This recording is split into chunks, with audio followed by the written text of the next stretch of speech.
اب اللہ کے حبیب علیہ الصلوۃ والتسلیم کی آمد ہے. اب توجہ کریں، حضور کی آمد ہے.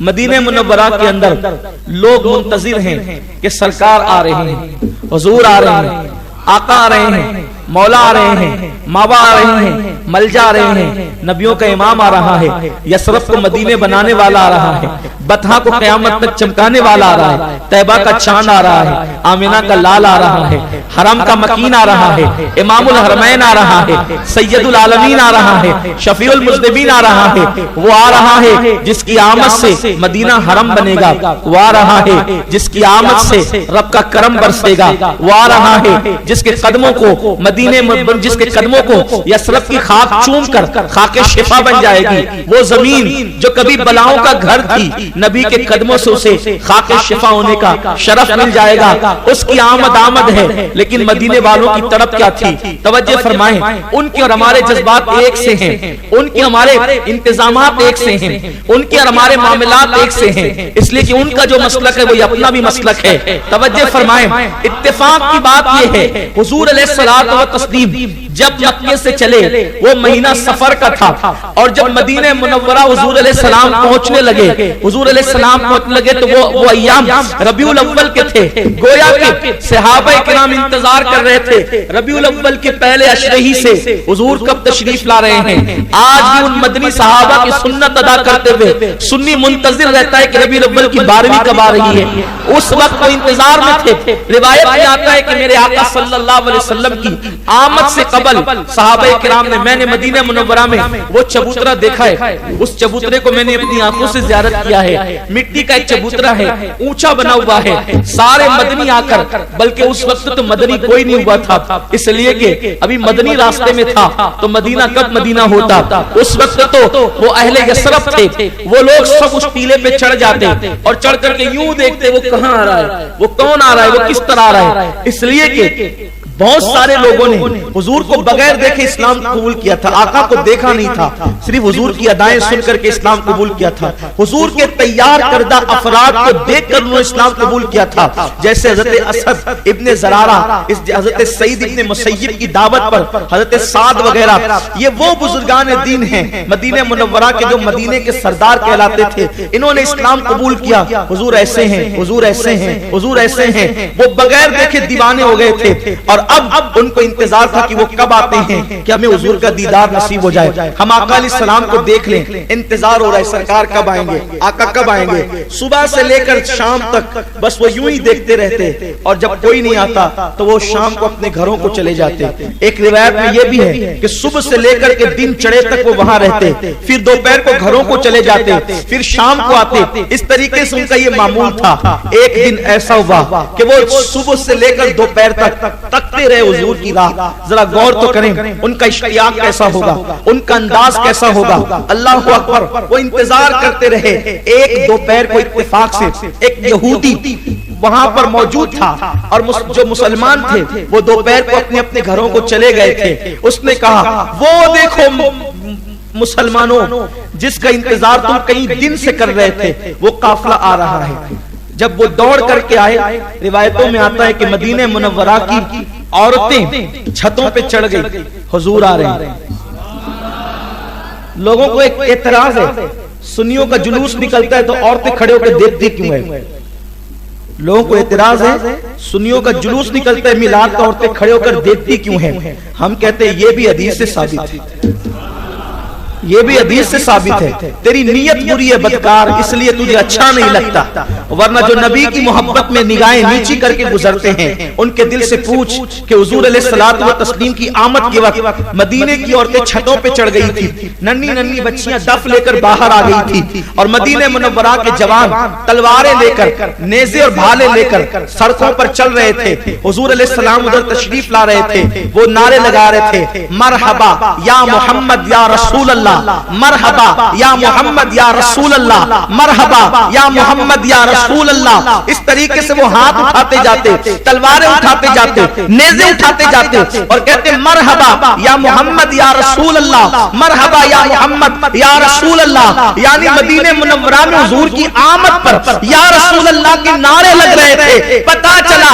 آمد رسول پر یا رسول اللہ کے نعرے لگانا کسی مولوی کی بدعت نہیں ہے بلکہ یہ صحابہ کی سنت ہے. اور تاریخ میں آتا ہے کہ اس دن جس دن حضور نے مدینے میں قدم رکھا ہے وہ دن پیر کا دن تھا اور وہ مہینہ ربیع الاول کا مہینہ تھا اور وہ تاریخ ربیع الاول کی 12 تاریخ. آقا کریم جب مدینہ منورہ تشریف لاتے ہیں, میں نے جان بوجھ کر قباء کا تذکرہ چھوڑ دیا, میں ڈائریکٹ مدینہ منورہ کی بات کر رہا ہوں اس لیے کہ وقت میں اتنی گنجائش نہیں کہ قباء کو بیان کیا جائے. اس وقت بس اب مدینہ منورہ کو بیان کرنا ہے. حضور تشریف لائے, صحابہ کرام حضور کا استقبال کرتے ہیں. حضور علیہ الصلوۃ والتسلیم اونٹنی پر سوار ہے. اب دیکھیں اس وقت حضرت سیدنا ابو بکر صدیق کی عمر 51 سال کم و بیش تھی اور حضور علیہ السلام کی عمر شریف کم و بیش 53 سال تھی. لیکن حضور علیہ السلام ایک دم نوجوان نظر آتے تھے کیونکہ اب تک اکثر لوگوں نے حضور کو دیکھا نہیں تھا اور ابو بکر صدیق بوڑھے نظر آتے تھے. تو چونکہ عام طور پہ ایسا ہی ہوتا ہے نا کہ جو بڑا آدمی ہوتا ہے عام طور پہ لوگ سمجھتے ہیں کہ مرتبے والا بوڑھا ہی ہوتا ہے, ایسا ہی ہوتا ہے نا. تو لوگ کیا کرتے تھے جب آتے تھے تو صدیق اکبر سے مصافحہ کرتے تھے اور بعد میں حضور علیہ السلام سے تو صدیق اکبر سے جب کوئی آتا تو صدیق کہتے یہ ہے میرے صاحب, میرے آقا یہ ہیں. اور اس کے بعد پھر سوچا کہ کتنوں کو کہوں گا یہ ہے اور یہ ہے. صدیق اکبر نے کیا کیا, جب میرے آقا علیہ السلام کی طرف لوگ بڑھنے کی بجائے چونکہ صدیق کے سفید بالوں کو دیکھ کر وہ جب صدیق کی طرف بڑھنے لگے تو صدیق اکبر نے اپنی چادر اتاری اور چادر اتار کے حضور کے سر پہ سایہ کر کے کھڑے ہو گئے. اس شان کے ساتھ پھر لوگ سمجھ گئے کہ جو جوان بیٹھا ہوا ہے وہ مخدوم ہے اور جو بوڑھا کھڑا ہوا ہے وہ خادم ہے. حالانکہ صدیق اکبر کی عمر میرے نبی کی عمر سے کم تھی لیکن یہ حضور کا معجزہ ہے کہ حضور علیہ السلام 63 سال کی عمر میں بھی نوجوان ہی نظر آتے تھے. یہ آقا کریم صلی اللہ علیہ وسلم کا عظیم معجزہ ہے. بہرحال صدیق اکبر حضور علیہ السلام کے لیے چادر لے کر کے کھڑے ہو گئے. اب یہ قافلہ مدینہ الرسول میں داخل ہو رہا ہے, لوگوں کو انتظار ہے. جیسے جیسے اونٹنی آگے بڑھتی ہے مدینے کی ننھی ننھی بچیاں کہتی ہے طلع البدر علینا من ثنیات الوداع وجب الشکر علینا وجب الشکر علینا ما دعا للہ دائی. وہ یہ پڑھتی جاتی ہے, دف بجاتی جاتی ہے اور حضور علیہ السلام کا یہ قافلہ آگے بڑھتا جاتا ہے.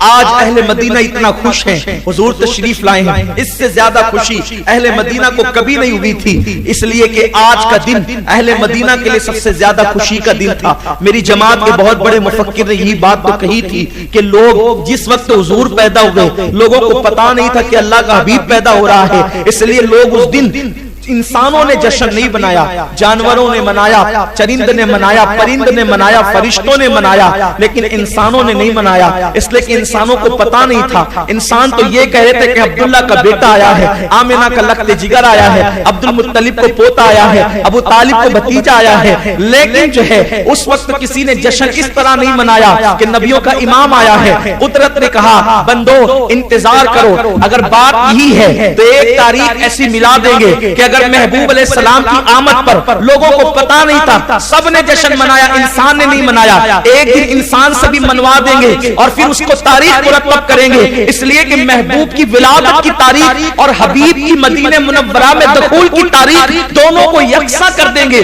اس کا دن بھی یکساں ہوگا, اس کا مہینہ بھی یکساں ہوگا. اللہ اکبر. یعنی آپ غور کریں, حضور مکہ میں آئے تو بھی دن پیر کا تھا, مہینہ ربیع الاول کا تھا, تاریخ 12 تھی, اور حضور مدینے بھی آئے, حضور مدینے بھی آئے, دن پیر کا تھا, مہینہ ربیع الاول کا تھا, تاریخ 12 تھی. اب لوگ کہتے ہیں کہ مکہ آنے کی تاریخ میں تو حضور کا کوئی جلوس مکے میں نہیں ملتا. قدرت نے کہا بندے اگر مکے میں آنے کی تاریخ نہیں ملتی تو مدینے میں آنے پر جلوس بھی ملتا ہے. اسی تاریخ میں, اسی تاریخ میں نعرے بھی ملتے ہیں, اسی تاریخ میں نعتیں بھی ملتی ہے. اگر مکے کی آمد بطور ولادت نہ منا سکے تو مدینے کی ہجرت کا جشن منا لیا, مدینے ہی کی تاریخ منا لیا کر, کیونکہ وہ بھی ربیع الاول ہے، وہ بھی پیر کا دن ہے، وہ بھی 12 تاریخ ہے، حضور تشریف لا رہے ہیں، جدھر سے گزرتے ہیں ہر صحابی کہتے ہیں حضور میرے گھر آئے، میرے گھر آنا پیارے نبی، میرا گھر چمکانا پیارے نبی، حضور تشریف لائیں، سرکار کہتے ہیں تم نہیں، پھر کوئی کہتا ہے حضور میرے گھر، سرکار کہتے ہیں تم نہیں، پھر کوئی کہتا ہے حضور میرے گھر، حضور کہتے ہیں تم نہیں، وہ کہتے ہیں میرے گھر، وہ کہتے ہیں میرے گھر، وہ کہتے ہیں میرے گھر، حضور فرماتے ہیں میری اونٹنی کی نکیل چھوڑ دو، اس لیے کہ یہ مامور من اللہ ہے، اللہ کی طرف سے اس کو حکم ملا ہے کہ اس کو جانا کہاں ہے۔ میں حیران ہوں یا اللہ، لوگ کہتے ہیں حسین بھٹک گئے، خدا کی قسم جس اونٹنی پر میرا نبی بیٹھتا ہے، جس اونٹنی پر میرا نبی بیٹھتا ہے، جب وہ اونٹنی بھٹک نہیں سکتی تو جس نبی پر حسین بیٹھتا ہے حسین کیسے بھٹک سکتا؟ ارے نبی کی سوار ہی نہیں بیٹھتی تو نبی کا سوار کیسے بیٹھ سکتا؟ لوگوں کو پتہ ہی نہیں ہے، نبی کو لوگوں نے مانا کیا ہے، سرکار نے کہا اس کی نکیل چھوڑ دو، یہ مامور من اللہ ہے۔ لوگ کہتے ہیں نبی ہماری طرح، لوگ کہتے ہیں نبی ہماری طرح، ہم کہتے ہیں نبی کی سواری بھی تیری طرح نہیں، اس لیے کہ تو دعوت میں جاتا ہے تو کبھی سود والے کے یہاں بھی حرام کھاتا ہے، کبھی سٹے والے کے یہاں کی بھی دعوت ہڑپ کر جاتا ہے، اور جب پوچھا جائے تو کیا کہا کہ مجھے معلوم نہیں تھا۔ خدا کی قسم حضور کی اونٹنی مدینہ منورہ میں بیٹھنا ہے، اچھا یہ اونٹنی تو یہ جانور ہے، اس کو عقل نہیں ہے، اونٹنی کو عقل ہوتی ہے؟ بولو بولو بولو بھائی بولو، نہیں ہوتی۔ اگر یہ اونٹنی کسی منافق کے دروازے پہ بیٹھ جاتی تو، اونٹنی کسی منافق کے دروازے پہ بیٹھ جاتی تو، کسی کٹر دشمن کافر کے دروازے، کیونکہ مدینے میں سب عاشق تھوڑی رہتے تھے اس وقت، کچھ جلنے والے بھی تو تھے، حاسدین بھی تو تھے، ظالمین بھی تو تھے، اگر ان کے دروازے پہ جا کے بیٹھتے وہ کہتے ہیں ہم اپنے گھر میں نہیں لانا چاہتے، استغفر اللہ۔ بولو لوگ مذاق بناتے کہ نہیں بناتے؟ حضور کہتے ہیں نادان تو اور ہے، تو دعوت میں جائے تو کہاں سے پک کے کس طرح پک کے آ رہا ہے تجھے نہیں پتا ہوتا، نبی جس اونٹنی پہ بیٹھ جائے اس اونٹنی کو گھر کے حالات بھی پتا ہوتے۔ لوگ بیوقوف ہے یار، نبی کے علم پہ ابھی تک لڑ رہے ہیں، 1400 سال ہو گئے دین کو آئے ہوئے، 1450 سال کم و بیش، اب تک مولوی یہی کہہ رہا ہے کہ نبی کو علم غیب نہیں۔ خدا کی قسم اونٹنی کو، جس اونٹنی پہ حضور بیٹھ جائیں اس اونٹنی کو بھی پتا چلتا ہے کہ میری منزل کہاں ہے، اور پھر وہ اونٹنی بیٹھی کہاں، توجہ کریں، وہ اونٹنی بیٹھی کہاں، وہ اونٹنی بیٹھی کہاں، وہ اونٹنی بیٹھی اس کے گھر جس کا نام ابو ایوب ہے، جس کا قبیلہ انصار ہے۔ ابو ایوب، میں حیران ہوں، ابو ایوب سے بھی بڑے مالدار مدینے میں موجود ہیں، لیکن ابو ایوب کے گھر بیٹھی، جیسے بیٹھی حضور علیہ السلام اس سے اترے نہیں، ابو ایوب کا دل دھڑکنے لگا، ہاتھ جوڑ کے کہتے ہیں حضور نیچے تشریف لے آئیں، کہیں اونٹنی اب کھڑی نہ ہو جائے، جانور تو جانور ہے، اب کھڑی نہ ہو جائے، کسی اور کو موقع نہ مل جائے، اس لیے ابو ایوب کہتے ہیں حضور تشریف لائیں، میرے تو بھاگ جگے، میں ابو ایوب پہ قربان، میرے ماں باپ قربان۔ وہ کیسا ابو ایوب ہے، وہ کیسا ابو ایوب ہے جس کے گھر حضور کی اونٹنی بیٹھی، جو قیامت تک نبی کے میزبان کے حوالے سے جانا جائے گا، آقا کے میزبان کے حوالے سے پہچانا جائے گا، گویا کہ اللہ اکبر، وہاں لوگوں کے پاس مکانات ہیں، توجہ کریں، لوگوں کے پاس مکانات ہیں، لوگوں کے پاس کاروبار ہیں، لوگوں کے پاس سب کچھ ہے، لیکن وہ اونٹنی وہاں بیٹھی جو ابو ایوب کا مکان تھا، توجہ کریں، ابو ایوب کا مکان تھا۔ ابو ایوب کہتے ہیں حضور نیچے آئے، حضور بیٹھتے ہیں اور پھر اسی پہ بیٹھے رہتے ہیں، اونٹنی ایک مخصوص آواز نکالتی ہے، گویا کہ وہ حضور سے عرض کرتی ہے حضور منزل آ گئی، تشریف رکھیں، حضور اترتے ہیں، اور اترنے کے بعد کہتے ہیں یہی میری منزل ہے۔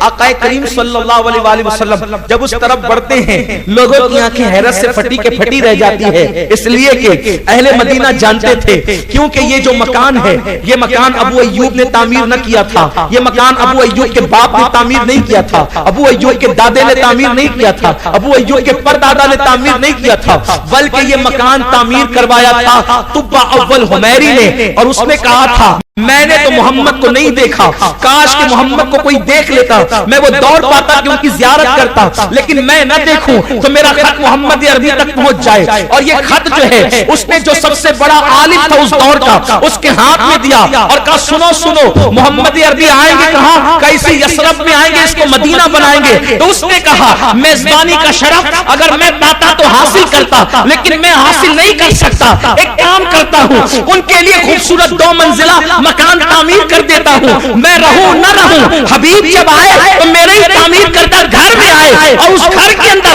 اس بڑے عالم کو بسایا، اسی کے پاس خط دیا، عالم کا وصال کا وقت آیا، اس نے اپنے بیٹے کو دیا، اس نے اپنے بیٹے کو دیا، اس نے اپنے بیٹے کو دیا، اس نے اپنے بیٹے کو دیا، اس نے اپنے بیٹے کو دیا۔ جب نبی کی آمد کا وقت تھا، اسی عالم کی اولاد میں ابو ایوب انصاری تھے اور ابو ایوب انصاری اس گھر میں مقیم تھے۔ پتہ چلا مدینے والے یہ نہ کہے کہ ابو ایوب نے حضور کو گھر میں رکھ کے محمد نے احسان کیا، یا حضور کہیں اور جاتے تو لوگ کہتے 7 مہینے فلاں کے گھر رہے، 3 مہینے فلاں کے گھر رہے۔ حضور کہتے ہیں اونٹنی وہی جائے گی جہاں اس کی منزل ہے، اونٹنی کہیں نہ گئی۔ برسوں پہلے، صدیوں پہلے تبا نے میرے نبی کے لیے جو مکان بنایا تھا، نبی کسی کے گھر نہیں گئے، نبی اپنے گھر تشریف لے، حضور اپنے گھر تشریف۔ اس کی تو رکھوالی کر رہے تھے ابو ایوب، اس کی تو رکھوالی کر رہے تھے ابو ایوب،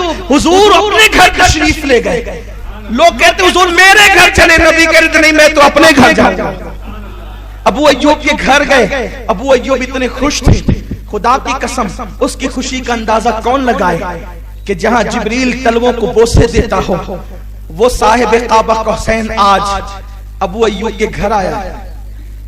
دل دھڑکتا ہے، سینے میں پھڑکتا ہے۔ حضور کہتے ابو ایوب میری امانت تو دے دے۔ ابو ایوب کہتے میری جان، میرے ایمان کی جان، میرے پاس کون سی آپ کی امانت ہے؟ اگر امین امانت مانگ رہا ہے تو یقین کی بات ہے کہ امانت ہوگی، تبھی تو انکار نہیں کیا۔ لیکن عرض کرتے حضور کون سی امانت ہے؟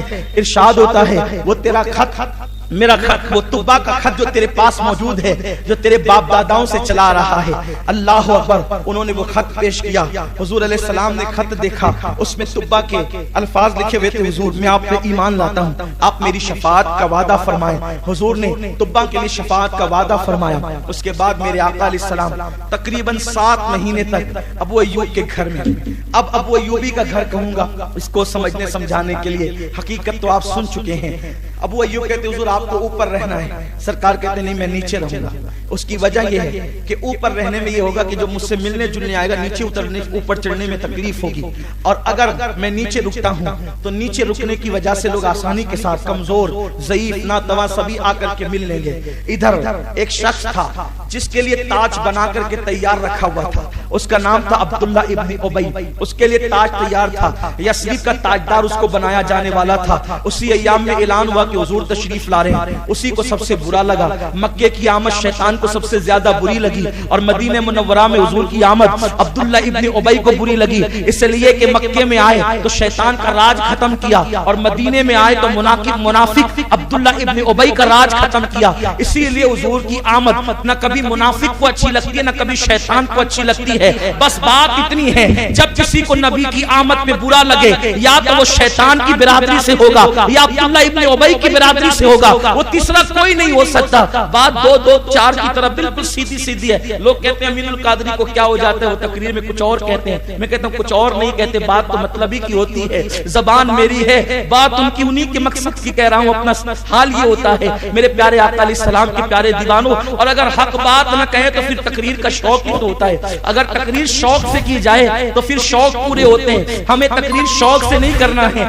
ہمیں تو تقریر وقت اور حالات کے تقاضے کے مطابق قوم کے ایمان اور عقیدے کے تحفظ کے لیے کرنا ہے۔ ہمیں تقریر کرنے کا شوق نہیں، قوم کی ضرورت بلواتی ہے کہ لوگوں حق کو پہچانو۔ نبی جب مکے میں آئے تو شیطان رو رہا تھا، نبی جب مدینے میں آئے تو عبداللہ ابن ابی رو رہا تھا۔ پتا چلا نبی کی آمد پر رونا یا تو منافق کو نصیب ہوتا ہے یا تو شیطان کو نصیب ہوتا ہے۔ اس لیے لوگوں حضور کی آمد پہ رویا نہیں کرو، بلکہ حضور کی آمد پہ خوشی کیا کرو۔ اس لیے کہ جب مکے میں آئے تو کعبہ خوشی کر رہا تھا، اور جب مدینے میں آئے تو صحابہ خوشی کر رہے تھے۔ پتا چلا حضور کی آمد جب بھی ہو، یا تو کعبہ کی خوشی کا دن ہے یا تو صحابہ کی خوشی کا دن ہے، چاہے جس دن آپ حضور کا جشن منا لے۔ حضرت ابو ایوب انصاری نے کہا حضور میرے گھر اوپر رکے، ہم نیچے رہیں گے۔ سرکار نے کہا نہیں، نیچے ہم رہیں گے۔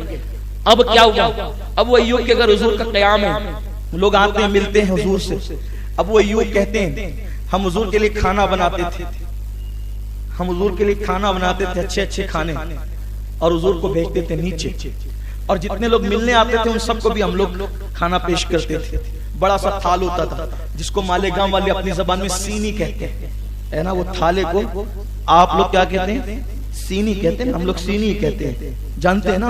بہت بڑی ہوتی ہے, ٹھیک ہے. ایک تو وہ ہوتی ہے جس کو تھالا کہتے ہیں, وہ تھالے سے بڑی ہوتی ہے سینی.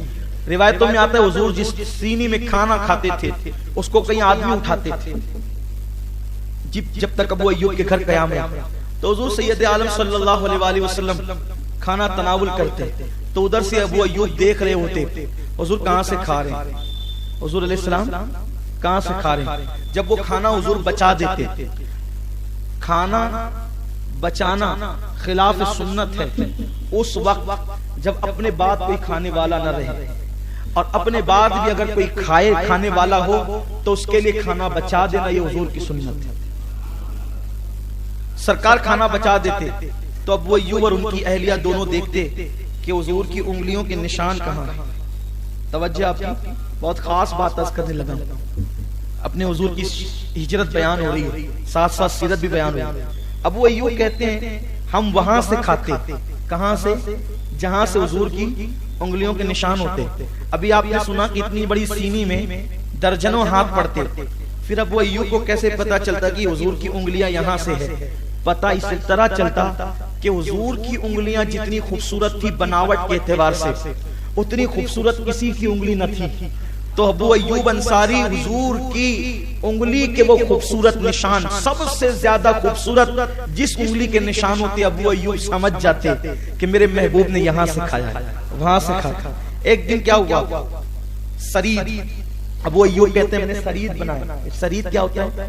حضور علیہ السلام کو تمام کھانوں میں سب سے زیادہ اگر کوئی کھانا پسند تھا تو وہ سرید تھا. سرید کسے کہتے ہیں؟ جس کو مالیگاؤں والے اپنی زبان میں شاہی ٹکڑے کہتے ہیں. سمجھے آپ؟ نہیں سمجھے جی؟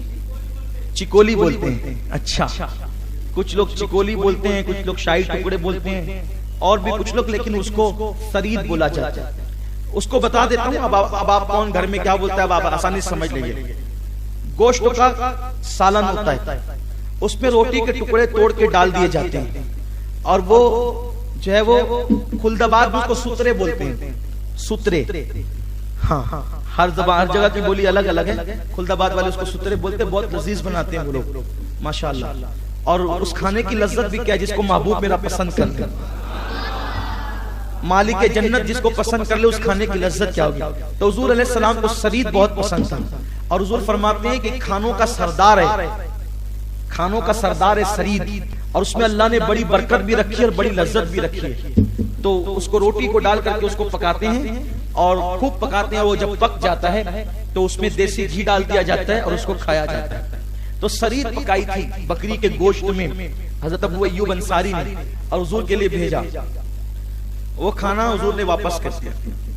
جب کھانا واپس ہوا دونوں حیران ہوئے میاں بیوی کہ حضور علیہ السلام کی انگلیوں کا نشان اس میں نظر نہیں آتا. تو سرکار سے عرض کی یا رسول اللہ کوئی گستاخی ہو گئی, کوئی بے ادبی ہو گئی کہ انگلی کا نشان نظر نہیں آتا. تو اللہ کے محبوب علیہ السلام نے فرمایا اس کے اندر تم نے لہسن اور پیاز ڈالا ہے, چونکہ میں اپنے اللہ سے ہم کلام رہتا ہے.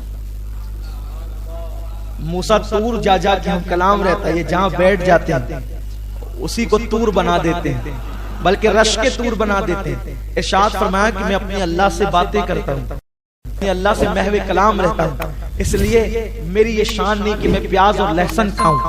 اس وجہ سے اس کھانے کے اندر تم نے ملا دیا ہے تو میں نہیں کھاؤں گا. البتہ تم کھا سکتے ہو کیونکہ تمہارا یہ حال نہیں. حضور علیہ السلام نے کبھی لہسن اور پیاز کا استعمال نہیں فرمایا, لیکن امتی کو اجازت ہے کہ امتی اس کا استعمال کر سکتے ہیں. البتہ بہرحال پھر حضور صلی اللہ علیہ وآلہ وسلم کے ہاتھوں پہ لوگ بیعت کرتے رہے, اسلام بڑھتا رہا, پھلتا رہا, پھولتا رہا. ایک جگہ تھی یتیم بچوں کی, وہ بچے حضرت اسد ابن زرارہ کے زیر دست تھے اور انہی کے گھر پرورش پا رہے تھے. 10 دینار اس کی قیمت ادا کی صدیق اکبر نے, اور وہی مسجد نبوی شریف کے لیے مقرر ہو گئی وہ زمین. وہ لوگ یوں ہی چاہتے تھے کہ ہم وقف کر دیں، لیکن آقا علیہ السلام نے چونکہ وہ بچے یتیم تھے اس لیے ان کی وقف کو قبول نہیں فرمایا، اور فرمایا کہ ہم قیمت دے کر کے جو ہے وہ لیں گے، اور 10 دینار دی گئی اس زمین کی قیمت اور اس کو خرید لیا گیا۔ جب وہ خرید لی گئی، اب مسجد کی تعمیر کا سلسلہ شروع ہوا۔ جب مسجد کی تعمیر کا سلسلہ شروع ہوا تو اللہ کے حبیب صلی اللہ علیہ وسلم بذات خود اس تعمیر میں حصہ لیتے ہیں، کھودنے میں اور اینٹ اٹھانے میں، پتھر اٹھانے میں۔ صحابہ ایک ایک اٹھا کر کے لاتے، حضور علیہ السلام 2 اٹھا کر کے لاتے، اور صحابہ عرض کرتے ہیں حضور ایک کام کریں، یہ ہم کو دے دیں اور آپ رہنے دیں۔ سرکار فرماتے ہیں دیکھو وہ ادھر پڑی ہوئی، تم دوسری اٹھا کر کے لاؤ اور اس کو مجھے لے جانے دو۔ بلکہ تعلیم امت کے لیے حضور فرماتے ہیں کیا مجھے نیکیوں کی حاجت نہیں؟ حالانکہ خدا کی عزت کی قسم، نیکی تو حضور کے ذکر کے صدقے ملتی ہے، نیکی تو حضور کے صدقے میں خیرات میں ملتی ہے، حضور علیہ الصلوۃ والتسلیم کے تصدق میں ملتی ہے، لیکن تعلیم امت کے لیے حضور نے یہ فرمایا اللہ اکبر، تو آقا کریم ہاتھوں سے اٹھا کے لے جاتے، اسی میں اللہ اللہ صحابہ کرام کہتے کہ سرکار علیہ السلام کے سینے پہ بال نہیں تھے، سینے سے لے کر ناف تک ایک لکیر آتی تھی بالوں کی، اس کے اندر وہ مدینہ منورہ کی پیلی پیلی مٹی لگ گئی تو ایک لکیر سی بن گئی، اس سفید جسم پر، سفید چمکتے جسم پر مدینہ شریف کی پیلی مٹی جب لگی تو ایسا لگتا تھا جیسے کسی نے چاندی کے ورق پر سونے سے لکیر کھینچ دی۔ حضور کا وجود ناز اتنا خوبصورت تھا، آقا کریم صلی اللہ علیہ وسلم اٹھا کر لے جا رہے ہیں، رکھ رہے ہیں اپنے معصوم ہاتھوں سے۔ ایسے میں حضور کے ایک صحابی تھے حضرت عمار رضی اللہ تعالیٰ، حضرت عمار دبلے پتلے سے تھے، بہت نازک سا وجود تھا، صحابہ کرام ان سے مذاق کرتے تھے، اس لیے کہ صحابہ تھے وہ خوف میں روتے بھی تھے، کبھی شاعری بھی کرتے تھے، کبھی نعتیہ بھی شاعری ہوتی تھی، کبھی گفتگو بھی ہوتی تھی، کبھی زمانے جاہلیت کی باتوں کے ہنسی مذاق بھی ہو جاتی تھی، اور کبھی کبھی ایسے بھولے بالے لوگوں سے بھی ہنسی مذاق ہو جاتی تھی۔ تو حضرت عمار چونکہ تھے دبلے پتلے تو لوگ ان کا مذاق کرتے تھے۔ کیا ہوا، حضرت عمار حضور کو دیکھتے ہیں، حضور 2 اٹھا رہے ہیں، عشق میں یہ بھی آتے ہیں اور یہ بھی 2 اٹھا لیتے ہیں، اٹھانے کی طاقت نہیں لیکن 2 اٹھا لیتے ہیں۔ ایسے میں صحابہ نے کیا کیا کہ یہ حضور کی نقل کر رہے ہیں اور حضور کو 2 اٹھاتے دیکھ کے یہ بھی 2 اٹھا رہے ہیں، تو کیا کیا صحابہ نے 2 اینٹیں کندھے پہ اور رکھ دی۔ اب دبلے پتلے پہلے ہی ہمت کر کے 2 اٹھائی، پھر صحابہ نے 2 رکھ دی، جھک گئے۔ حضور علیہ السلام نے دیکھا رہے کیا ہو رہا ہے یہ، تو سرکار بھی مسکرا پڑے، اللہ اکبر، کیا وہ شاندار منظر ہے۔ چشم فلک نے وہ کیسا نظارہ دیکھا ہوگا، پشت زمین نے وہ کیا منظر دیکھا ہوگا۔ حبیب خدا اپنے غلاموں کے ساتھ خانہ خدا کی تعمیر کر رہا ہے اور کس قدر خوشگوار ماحول میں تعمیر ہو رہی ہے۔ حضور بھی ہنس پڑے، اللہ اکبر، سرکار ہنس پڑے، فرمایا کیا ہو رہا ہے، کیا کیا یہ؟ تو حضرت عمار کہتے حضور یہ آپ کے صحابہ تو مجھے مار ڈالیں گے، یہ آپ کے صحابہ تو مجھے مار ڈالیں گے، آپ کے صحابہ مجھے مار ڈالیں گے۔ ہنسی مذاق ہو رہی تھی، حضور نے غیب کی خبر دی، فرمایا عمار تجھے میرے صحابی نہیں ماریں گے۔ سرکار فرماتے عمار تجھے میرے صحابی نہیں ماریں گے، تجھے تو باغی لوگ ماریں گے، تجھے تو باغی گروہ قتل کرے گا۔ دیکھا لوگ کہتے ہیں کون کہاں مرے گا کسی کو نہیں خبر، حضور تو صحابہ کے مذاق کے ماحول میں حضرت عمار کو کہنے کہ تجھے میرے صحابی نہیں ماریں گے بلکہ تجھے باغی لوگ ماریں گے۔ اور حضور کی یہ غیب کی خبر جنگ صفین کے اندر پوری ہوئی اور حضرت عمار ابن یاسر مولائے کائنات کے ساتھ تھے اور سامنے والے گروہ سے حضرت عمار ابن یاسر کو مارا گیا اور حضرت عمار ابن یاسر شہید ہوئے۔ میرے آقا علیہ السلام کے پیارے دیوانوں، لیکن عمار کو مارنے والے باغی لوگ تھے، حضرت عمار کو مارنے والے صحابی لوگ نہیں۔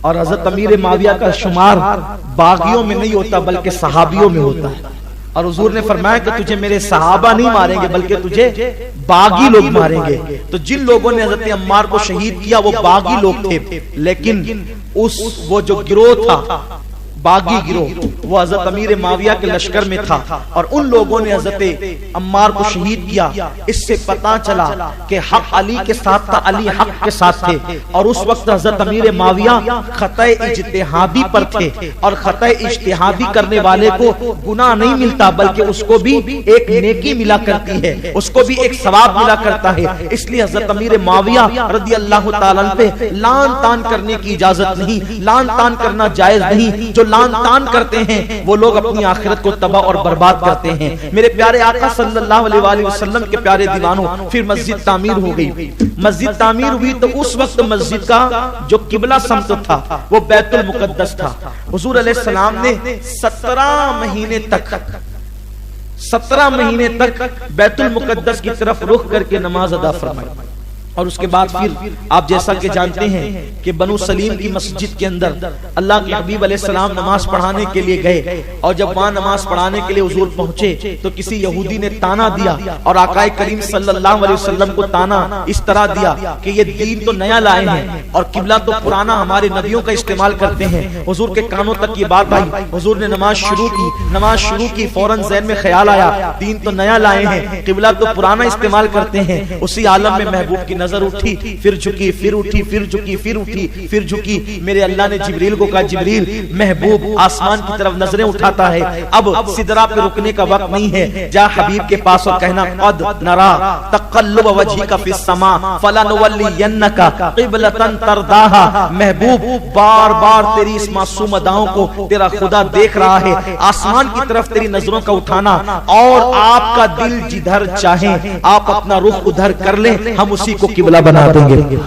پھر قبلہ تبدیل بھی ہوا، بہت ساری باتیں بھی ہوئی۔ اللہ کے حبیب علیہ السلام نے مسجد بنائی، پھر ازواج مطہرات کے حجرے بھی بنائے۔ وہ حجرے جو ہے وہ چند سالوں تک، چند برسوں تک، بلکہ آقا کریم صلی اللہ علیہ وسلم کے پردہ فرمانے کے چند سالوں تک کے وہ حجرے موجود رہے۔ بعد میں مسجد کی توسیع در توسیع ہوتی گئی تو پھر اس کو مسجد کے اندر شامل کر لیا گیا۔ آقا کریم صلی اللہ علیہ وآلہ وسلم اب وہاں رہنے لگے۔ چند صحابہ کرام آئے، عرض کیا یا رسول اللہ ہم نے تو وطن چھوڑ دیا لیکن کعبے کی بڑی یاد آتی ہے، آقا اگر ہمیں عمرہ کرنے کا شرف ملتا ہم بہت خوش ہوتے۔ سرکار اب تو ہم یہاں عمرہ نہیں کر سکتے۔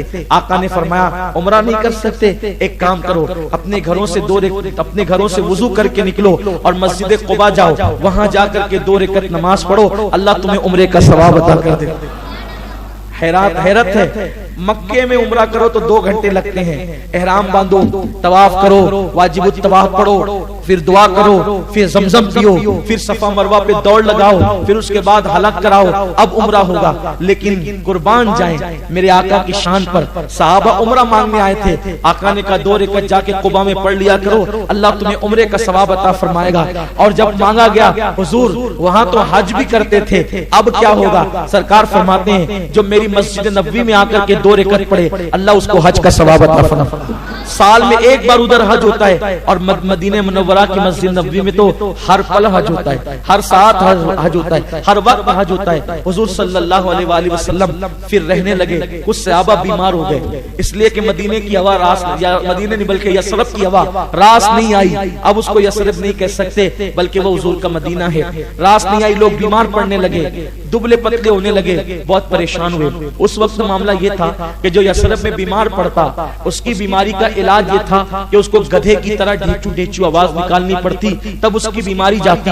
جب لوگ بیمار ہوئے تو حضور کے پاس آئے، یا رسول اللہ اب بیماری سے اٹھا نہیں جاتا، تو اور یہاں کا طریقہ یہ ہے، طریقہ یہاں کا یہ ہے کہ آقا گدھے کی طرح جو آواز نکالے گا اس کا بخار جائے گا۔ سرکار نے کہا کچھ نہیں، آقا نے ہاتھ اٹھائے، اللہ یہاں کی ساری بیماریاں فلاں مقام پہ ڈال دے، اور اس کے بعد فرمایا اس شہر کو شہر شفا بنا دے۔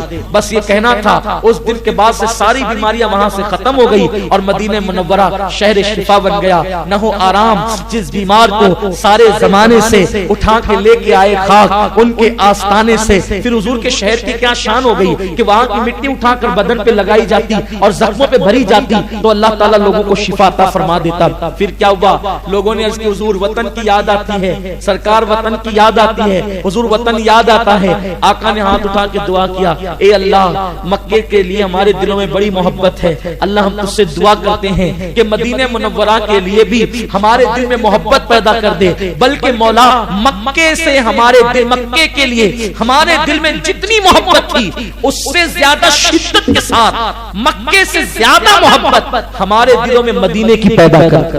یعنی حضور نے خود دعا مانگی، مکے سے زیادہ محبت ہمارے دل میں کس کی پیدا کر؟ مدینہ منورہ کی۔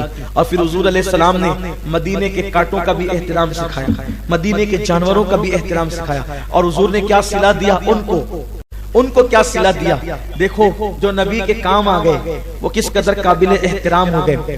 حضور علیہ السلام جب غار ثور میں گئے تو ایک کبوتر اور ایک کبوتری دونوں نے مل کر جلدی جلدی سے وہاں گھونسلہ بنایا اور کبوتری نے فوراً انڈے دیے. کیوں؟ مکڑی نے جالا تنا، اس لیے کہ ان کو کافروں کو یہ بتانے کے لیے کہ اگر حضور جاتے تو گھونسلہ ٹوٹ جاتا. اس کا مطلب یہاں اندر کوئی ہے نہیں.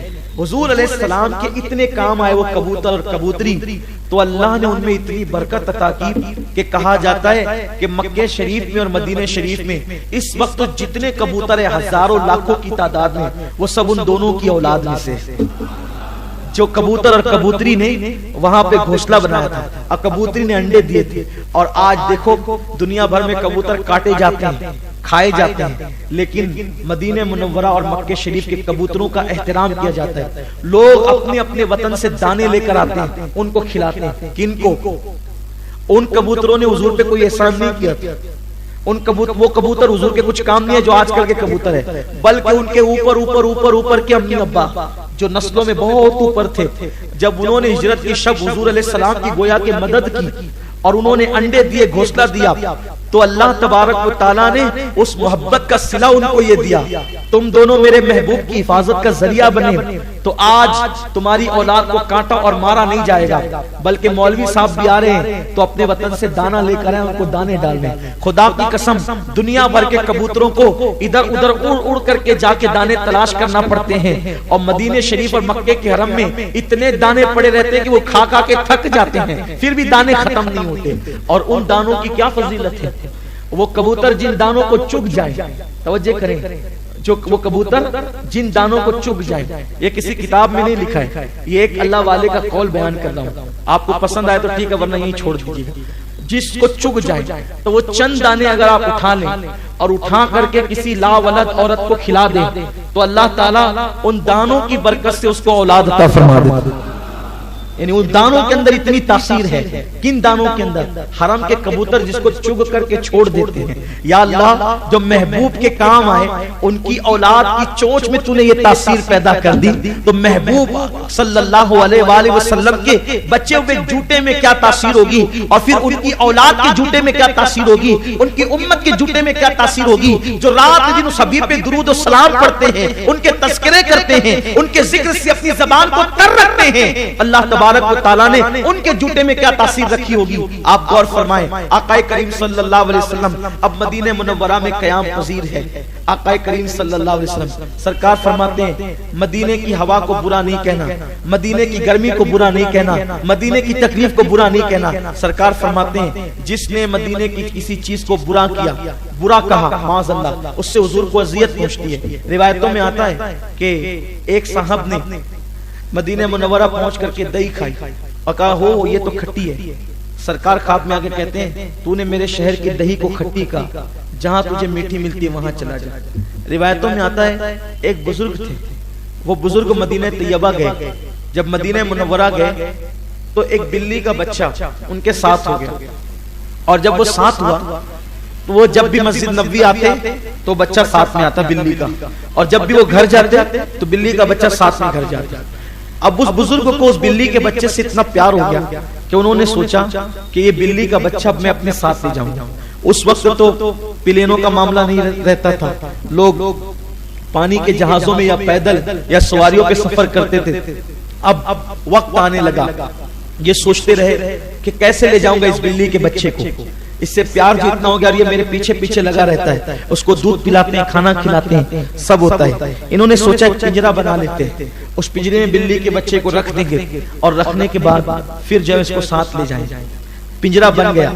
اب کل صبح روانگی ہے، صبح کو بلی کے بچے کو پنجرے میں ڈالنا ہے. رات کو حضور خواب میں آتے ہیں، فرماتے ہیں بلی کا بچہ لے کے مت جانا. سرکار خواب میں آتے ہیں، کہتے ہیں بلی کا بچہ لے کے مت جانا. اس کے حضور میرے ماں باپ آپ پہ قربان، وجہ کیا ہے؟ فرمایا جس دن سے تو نے نیت کی ہے کہ میں بلی کا بچہ اپنے گھر لے جاؤں گا، اپنے وطن، وہ روزانہ میرے پاس آ کر کے کہتا ہے یا رسول اللہ وہ مجھے لے جانا چاہتا ہے، وہ مجھے لے جانا چاہتا ہے، مجھے لے جانا چاہتا ہے. آقا وہ آپ سے جدا کرنا چاہتا ہے، آپ سے دور کرنا چاہتا ہے. یا رسول اللہ میں آپ سے دور نہیں رہنا چاہتا، مدینہ چھوڑنا نہیں چاہتا. اللہ اکبر. سرکار کہتے ہیں جب وہ مجھے چھوڑنا چھوڑنا نہیں چاہتا تو میں بھی اس کو چھوڑنا نہیں چاہتا، اس لیے تم بلی کا بچہ اپنے ساتھ نہیں لے جا سکتے۔ اللہ اکبر، آپ غور کریں، بلیوں کو بھی مدینے سے پیار ہے، جانوروں کو بھی مدینے سے پیار ہے۔ اللہ اکبر۔ ایک بات اور یاد آتی ہے، سرکار ہجرت کر کے مدینہ منورہ گئے تو مدینے کو حضور نے اتنا پیارا بنا دیا کہ انسان کو کوئی شہر میں مزہ آئے نہ آئے، مدینہ منورہ میں بہت مزہ آتا ہے، اس لیے کہ حضور کو مدینہ منورہ بھا گیا اور سرکار کا مزار اب قیامت، حضور قیامت تک اب وہی ہے۔ ایک مرتبہ ایک بزرگ مدینہ طیبہ گئے، جب مدینہ طیبہ ایک بزرگ مدینہ طیبہ گئے، مدینہ منورہ گئے تو وہاں پر بہت دنوں تک قیام کیا، اور قیام کرتے کرتے انہوں نے دیکھا کہ ایک بچہ ہے مسجد نبوی شریف کے اندر، پھٹے پرانے کپڑے ہیں، پریشان حال ہے۔ اس بچے سے ان کی ملاقات ہوئی تو اس بچے سے انہوں نے پوچھا بیٹے کیا حال ہے؟ کہا کہ حضرت میرے والد کا انتقال ہو گیا اور میری ماں بہت تنگ دستی کے ساتھ، بڑی مشکل کے ساتھ ہم لوگوں کی پرورش کرتی ہے، ہم لوگ بہت پریشان ہیں۔ اس بزرگ نے اس بچے کو کھلایا پلایا اور سب کچھ اس کی ضرورت پوری کی، اور پھر کہا اس بچے سے کہ بیٹا کل ہماری روانگی ہے، اگر تم چاہو تو تم ہمارے ساتھ وطن چلو ہمارے، ہم آپ کو پالیں گے پوسیں گے اور ہر سہولت دیں گے، وہاں ہمارا بڑا سا مکان ہے، بڑا کاروبار ہے، اچھے سے اچھا کھانا ہے، اچھے سے اچھا لباس ہے، اچھے سے اچھا شہر ہے، سب کچھ ہے۔ تو وہ بچہ سب کچھ سنتا رہا، چھوٹا سا 8-10 سال کا بچہ تھا، اس نے ہاتھ پکڑا اور ہاتھ پکڑ کر کے مسجد نبوی شریف کے پاس اس بزرگ کو لے گیا اور کہنے لگا آپ کے شہر میں اچھے سے اچھا کھانا ہے، اچھے سے اچھا کاروبار ہے، اچھے سے اچھا لباس ہے، اچھے سے اچھی دکان ہے، اچھے سے اچھا مکان ہے، کیا یہ جو روزہ نظر آتا ہے یہ بھی آپ کے شہر میں ہے؟ یہ بھی آپ کے شہر میں ہے؟ وہ بزرگ رونے لگے اور کہتے ہیں نہیں، میرے شہر میں ہر چیز ہے لیکن میرے شہر میں حبیب کا روزہ نہیں ہے۔ تو اس ننھے سے بچے نے کہا اے بزرگ مجھے مدینے میں بھوکے رہنا تو گوارا ہے لیکن تیرے شہر میں آ کر کے پیٹ بھر کے رہنا مجھے گوارا نہیں ہے۔ وہاں پیٹ بھر کر جو آرام نہیں مل سکتا یہاں بھوکے پیٹ کو آرام ملتا ہے۔ اور پہلی بات تو یہ ہے مدینے میں رہ کر کوئی بھوکا رہ ہی نہیں سکتا، اس لیے کہ جو پوری کائنات کو کھلا رہے ہیں کیا وہ اہل مدینہ کو نہ کھلائیں گے؟ آقا علیہ السلام نے مدینے کی زمین کو اتنا محترم بنایا، فرمایا مدینے والوں کو برا مت کہو، مدینے والوں کی بے ادبی مت کرو، مدینے والوں کی توہین مت کرو، بلکہ ہمارے اسلاف کہتے ہیں کہ مدینے والوں سے اگر کوئی چیز خریدو تو زیادہ بھاؤ تاؤ مت کرو، زیادہ بھاؤ تاؤ مت کرو، بلکہ ان کو کچھ زیادہ پیسے دے دیا کرو، اس لیے کہ کوئی کسی کا پڑوسی ہے، کوئی کسی کا پڑوسی ہے۔ مدینے والے مصطفیٰ جان رحمت کے پڑوسی آج بھی حضور کے پڑوس میں رہ رہے ہیں۔ آقا کریم صلی اللہ علیہ وسلم کی ہجرت کا یہ باب پورا ہوا۔ اللہ تعالی ہم سب کو عمل کی توفیق بخشے۔ دوران گفتگو اگر کوئی غلطی ہو تو اللہ تعالی اپنے حبیب علیہ السلام کے صدقے تو معاف فرمائے۔